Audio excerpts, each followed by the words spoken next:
তো good morning সবাইকে জানাই সকাল সকাল। তো welcome to our new blog. তো আজ এখন ঘড়ির কাঁটায় বাজে সকাল 11টা।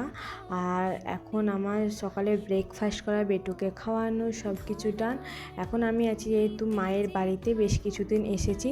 তোমরা সেটা জানো, অনেকেই জানো, অনেকেই জানো না। যারা আমার ভিডিও দেখো কন্টিনিউ তারা জানো যে আমি আজ বেশ কিছুদিন হলো মায়ের বাড়িতে এসেছি।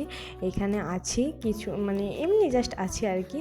তো 2-4 দিন পরে চলে যাব। তো যেহেতু মায়ের বাড়িতে আছি আর মা পুরোপুরি বাড়িতে একা থাকে, মাকে হেল্প করার মতো কেউ থাকে না, সেই জন্য আমি এই সকালে বাসি বিছানা যেটা সেটা এমনি অগোছালো পড়েছিল আর মা নিচে রান্না বসিয়ে দিয়েছে। কারণ এত বড় বাড়ির কাজ একা হাতে সামলানোটা তো সম্ভব না। সেই জন্য আমি একটু মাকে বললাম যে তুমি রান্নাটা করো, আমি এই বিছানাটা তুলে দিচ্ছি।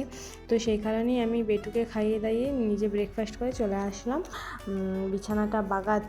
তো দেখো আমরা মেয়েরা অনেক, মানে কিছু কিছু মেয়ে হয়তো আমরা ভাবি যে শ্বশুরবাড়িতেও কাজ করব, আবার বাপের বাড়িতেও কাজ করব। আবার কিছু কিছু মেয়েরা মনে করে যে না, আমরা যদি অন্যের বাড়িতে যে সেটাকে নিজের বাড়ি বানিয়ে সেখানে সারা দিন রাত অক্লান্ত পরিশ্রম করতে পারি, তার অন্যের মায়ের কষ্ট দেখতে না পেরে তাকে একটু রেস্ট দিয়ে যদি আমরা সেই সংসারে কাজ করতে পারি, তাহলে আমরা আমার মায়েদেরকে কেন রেস্ট দিতে পারবো না, কেন তাদের হাতে হাতে একটু কাজ করে দিতে পারবো না? তোমরাই বলো।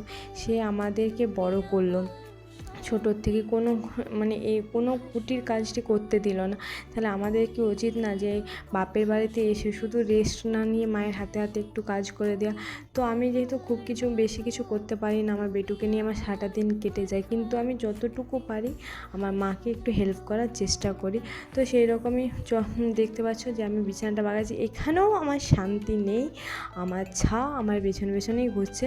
তো ওকে কার্টুন চালিয়ে দিয়ে বললাম যে তুই বস, আমি বিছানাটা একটু বাগিয়ে নিই। তো ওর শান্তি নেই, সে আমার পেছনে লাট্টুর মতো ঘুরেই যায় সারাটা দিন। যত বড় হচ্ছে জানি না কেন সবসময় শুধু মা মা করতে থাকে। এক সময় বিরক্তি হয়ে যায়, ভাবে যে সবসময়, মানে কোথাও গেল, একটু বাথরুম গেল, মা কোথায় মা কোথায় মা কোথায়। আবার পরে যখন একা বসে থাকি চুপচাপ ভাবি যে কেউ তো একজন আছে যে আমাকে চোখের আড়াল হতে দেয় না, স্বামীর থেকেও মায়ের থেকেও সবার থেকে যে আমাকে বেশি ভালোবাসে। জানি না বড় হলে ভালোবাসাটা থাকবে কিনা, হয়তো বড় হয়ে কি করবে না করবে সেটা ভেবে এখনের ভালোবাসাটাকে তো আমি অবহেলা করতে পারি না। পরের কথা পরে ভাবা যাবে, এখন যেটা পাচ্ছি সেটাই অনেক না আমার কাছে। তো সেই জন্যই এটা ভেবে খুব ভালো লাগে যে আমাকে চোখের আড়াল হতে দেয় না, যত বড় হচ্ছে তত আর বেশি করে আমাকে জড়িয়ে ধরে, মানে আদর করে খুব, মানে কি বলবো, মনে হয় যেন আমি ওর কাছে বাচ্চা, ও আমার বাবা, এরকম একটা ব্যাপার হয়ে গেছে এখন আমাদের মধ্যে।